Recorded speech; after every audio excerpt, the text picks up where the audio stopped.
And welcome back to WMMB our video on demand section. Today we're talking with former Congressman and Dr. Dave Weldon, who is running for the Republican nomination to that U.S. Senate seat currently held by Bill Nelson. Please God, not for another term. Dave, welcome back. Nice to have you here on the video page of the website. It's great to be with you, Bill. You got into this thing late, and I got to ask you honestly, what are the chances? What's the money look like? What's the support look like? Connie Mack seems to have a lot of momentum. Have a poll this morning from Rasmussen saying he's beaten Bill Nelson 46 to 37% in Florida. And is that something that gets folks on his bandwagon? What are you facing here? Well, I haven't seen that poll yet. That's new to me. Every previous poll had Bill Nelson beating Connie Yeah, this is Mack. a flip-flop from, just a month ago? Yeah. So Bill Nelson's approval rating is down. They didn't include me in that poll, and so I'd be very interested to see if I beat Bill Nelson, because Bill Nelson's approval rating is down. Mm-hmm. Connie Mack's riding on his name ID. He didn't really accomplish much when he was in the U.S. House, and a lot of people don't even know who he is. They think they're voting for his father, and so I think there's a real opportunity for me. The money is coming in, the volunteers are coming in, and a lot of people don't feel that just because his father was a United States Senator, he should become our next U.S. Senator, and we're gaining momentum, and I think I really have a shot at this. What's the biggest challenge you face to getting this nomination? I mean, Max had a pretty long head start here. Yeah, just the calendar, the time. We're 5 weeks out now, and how do I do that? But, I looked to Nebraska and what happened with Deb Fischer. She was 4 weeks out. She was down 20%. She ended up winning it. She was running against two guys, the Attorney General and the lieutenant governor. They were both in the 30-40% range, and she pulled it out. Key endorsements made a big difference for her, but also the Tea Party made a big difference for her. But also just the internet, and it's a different world we live in today. People can go to my website, daveweldonforsenate.com. They can take the URL and they can paste it into an email and they can send it around. And you can have races turn around very, very quickly. We've seen that in Texas. We've seen that in Nebraska in a very, very short period of time. When people are asked, about Connie Mack, his support his solid support is running about 10%. When they're told about me, a veteran, a physician, a 7-term, 14-year member of Congress, solid conservative, pro-life, pro-family, believes in marriage as between a man and a woman, I very quickly go up to about 30%. And this is really about being a solid conservative, in my opinion. And we're getting our message out. We're doing hundreds of thousands of emails on a daily basis, and we're going to get the job done. Is the race against Bill Nelson a race against Bill Nelson and Barack Obama? Oh, absolutely. And I think with me on the ballot as opposed to Connie Mack, I can turn out the conservatives more effectively, and I can actually have coattails for Mitt Romney. And this is clearly, there's a link between who the Senate nominee is and what the presidential outcome is going to be. And I think I'm the best candidate to go up in November against Bill Nelson. I think Nelson knows that. By the way, when I got in the race, he sent out an email to all his donors saying, I've just gotten a new opponent. He's a member of the radical right wing, is what he said about me. And I want to thank Bill Nelson for calling me a conservative. They called me that, by the way. Pretty nice endorsement, huh? You know why I think he did that? You know why he was trying to raise money off of me? He knows I am his greatest threat. He ran in 78 here in Melbourne for the U.S. House. The seat I held was the seat he held. Mm-hmm. He ran pro-life, pro-gun, limited government, and he voted that way. He voted pretty good on the budget, and he voted pro-life and pro-gun for many years when he was initially in the House. He flip-flopped, showed his real liberal colors later down the road. So he knows those are winning positions in Florida. That is interesting. You get the nomination, you beat Bill Nelson, and you go to the U.S. Senate. What's the top job once you're there? I think trying to repeal as much of the Obama health care plan as we can. We won't be able to do an outright repeal unless we have 60 votes in the Senate. So without the 60 votes, you have to repeal it through what we call the reconciliation process.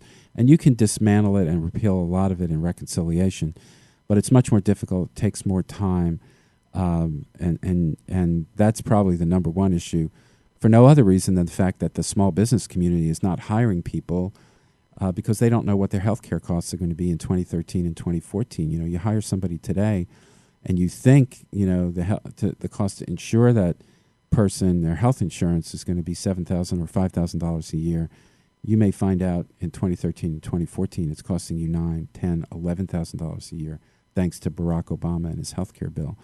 And so to get the economy going again, which is really the most important thing in my opinion, we need to repeal Obamacare. What about the economy? I mean, we've had some serious problems for a long period of time. Started back during the Bush administration, let's be honest, as Republicans, and recognize that. But what's the solution now, and what's Congress's role? What's the Senate's role in what happens in the economy? Well, I think the number one thing we need to do is we need to block a lot of these regulations that the Obama administration has been promulgating. There's a multitude of them. Most people don't know about them. I mean, I'll just give you one little example. They have a regulation affecting the cement industry that will shut down half the cement production facilities in the state of Florida and probably dramatically increase the cost of building a house, concrete. We need to repeal significant portions of the Frank Dodd Financial Services Reform Bill, which is making it very, very hard for small businesses to borrow money. It was way overreaching. They didn't have to pass that bill. It's really hurting our small banks, which are the lifeblood for the small business community. I think we need to cut taxes. If we can't cut taxes, we need to minimally extend the Bush tax credits. You don't want to be in the middle of a recession like this and raise taxes on people. It's just going to cut investment. It's going to hurt the small business sector. You're going to have less hiring. And by the way, we haven't had that many more layoffs in this recession than we've had in previous recessions. What's really been the difference in this recession is the lack of hiring. And the lack of hiring, in my opinion, has come directly from Barack Obama and his policies. Probably the most important thing we need to get this economy going is defeat Barack Obama in November. Well, speaking of taxation a moment ago, where you stand on fair tax bill? You like the idea? Well, I like the 999 plan, which had some components of the fair tax and some components of the flat tax. I was a flat tax advocate throughout my years in Congress. I'm looking at the fair tax, and I may come out and endorse it. One of the things I like about the fair tax is I think it has the potential to bring investment dollars back into America. Mm-hmm. Enforcing the fair tax is the question. How do you police it? The advocates for the fair tax say that you can, rely on the state income tax collection system. I'm not sure of that, just from a practical perspective. Well, no, it's collected at the cash register at the point of purchase on new goods and services. So the mechanism's already in play for that to be done. It's just a question of where do they send those dollars. Well, it's really what I'm really talking about is an enforcement issue. It's not so much, how do you make sure that the tax was collected at the cash register? That's the issue. Doesn't seem to be a problem for the states right now. The states have mechanisms to enforce that. The federal government will be relying on the states. You see, the critical issue, the reason why a lot of people want to get rid of the fair tax is they want to get rid of the IRS. I certainly am sympathetic to that. I don't know if you can completely get rid of an enforcement mechanism. Yeah, I don't think it will. And I understand what you're saying there. I agree with that. As you look at other things that are impacting the country, fighting wars on multiple fronts at times, we're still in Afghanistan where our allies are turning weapons on our troops. Is it time for us to get out of there? Well, clearly we've been involved in too many conflicts. Our military is overextended. We have a particular problem with equipment. The equipment is very aged, and we need to develop new weapon systems, and we're not investing in that.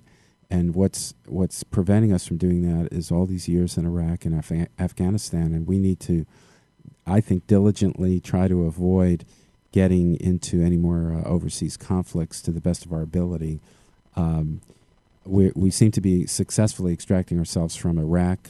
Interestingly, there was no civil war. Remember the liberals always said it's a civil war. It's a civil war. Where's the civil war in Iraq? I want to know. They described Afghanistan as the right war to be in, and they funneled all these resources into that under the Obama administration, which was the liberal paradigm. We should have been in Afghanistan and not been in Iraq. And now we're having problems getting out of Afghanistan.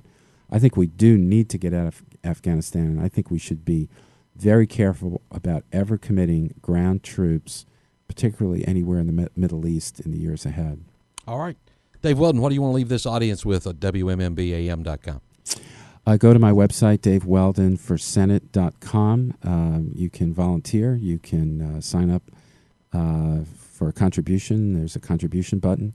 But if you just want to learn more about me, you can go to my Issues tab, and I've got a whole bunch of issues written up. And if you don't want to read what I have written there, you can actually just sit back, relax, and watch the videos. We have live videos of me talking off the webpage. DaveWeldonforsenate.com. Dave, thanks for the time. Appreciate it. We'll see you again soon. Thanks. All right, we'll see you again soon right here at WMMBAM.com, keyword video.